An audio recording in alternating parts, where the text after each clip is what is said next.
Yes, what's up, ladies and gentlemen? This is Warzone Jones coming right back at you. MMA pay-per-view review, UFC 188. Pretty damn good night of fights. I'm pretty much going to be reviewing the main hype fights of the night, and I may give some of the other fights some mention. Maybe. So on to the co-main event fight of the night, which was none other than Giver Melendez versus Eddie Alvarez. Now, the only thing that I would say was weird about this fight, or at least something that was weird that happened during the fight, which was the fans. They were booing this match. I'm not understanding why, because we got real good, fast paced action, and these guys were literally booing. I'm not understanding that. This was a pretty damn good fight. But moving on from that, let's go. We start off with the first round, of course, and Gilbert Melendez is outstriking Eddie Alvarez. Like, he's literally outstriking him. He's beating him to the punch pretty much each and every time. I'm sitting there thinking, okay, as I'm watching, he's pretty much going to do that to him the whole damn fight.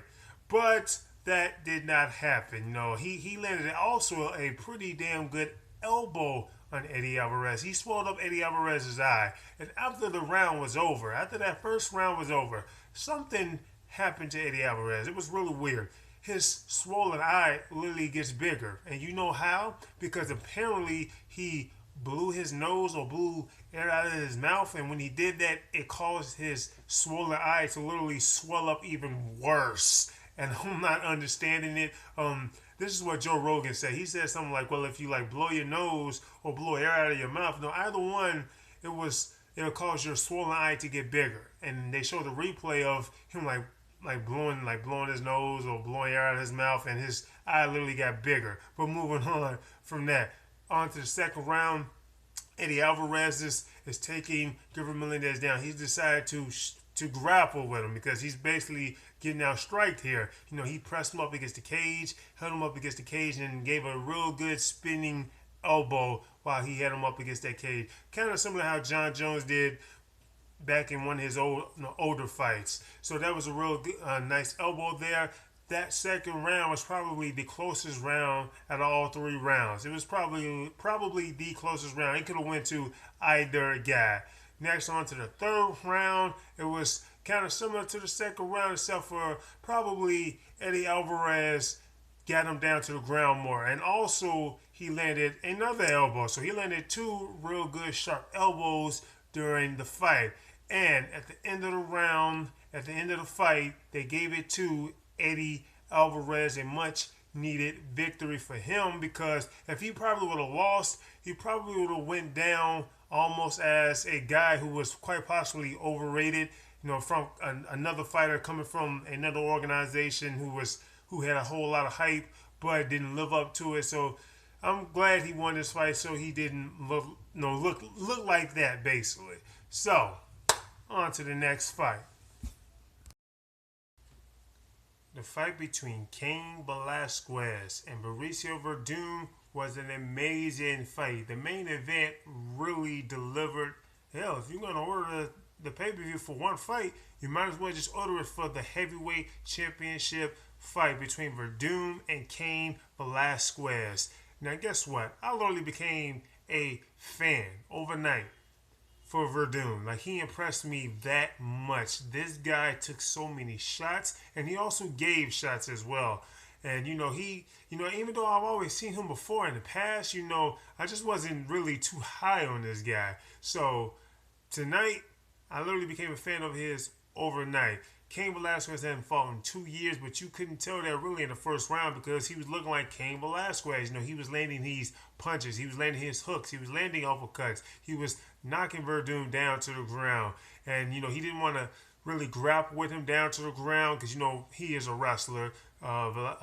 Cain Velasquez is a wrestler, but he didn't want to do too much ground grappling with Verdun, at least in that round. But in the second round, of course, Verdun, even though he was taking big shots and looking like he was quite possibly going to be knocked out, because that's what I thought was going to happen. I thought Cain was going to quite possibly knock him out. But no, he was taking those shots, and he was also giving shots. He was giving him jabs. He was giving him knees. He was giving Cain Velasquez has so many knees, in the Muay Thai clinch, and when they show the replay of one of his knees, like he landed a devastating knee like under Cain Velasquez's chin, looked like it hit him in the neck a little bit too, like in the throat area. Let's be honest here, that's going to hurt.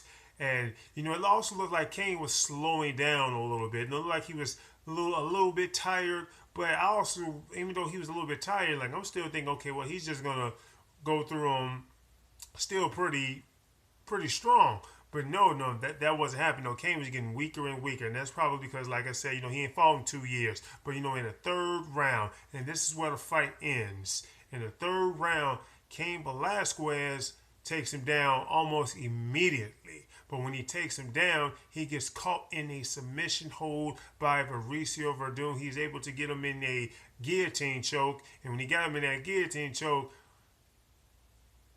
that's where the tap out happens. Cain Velasquez taps out. I think probably like in 4 seconds as he was in that guillotine choke, because he got him down immediately, and when he got him down immediately, he got caught basically in a submission hold, a guillotine choke. So Verdun is the new UFC heavyweight champion of the world. Not the interim heavyweight champion, but the heavyweight champion of the world. So congratulations to Mauricio Verdun. You most definitely did impress me. That's why I am a fan of yours right now. And some people probably gonna say, well, Cain lost because he ain't fought in 2 years, and he's clear like his cardio probably isn't as good as it once was, because he was known for his cardio, and he looked like he was just getting weaker and weaker as the fight was progressing. When he got caught in that submission, man, you being choked and you're already tired as it is. You're already getting your oxygen cut from you, so you're not gonna survive too long. So if you haven't done so, please subscribe to my channel for MMA videos and other videos that I talk about in general. I'm out. Deuces.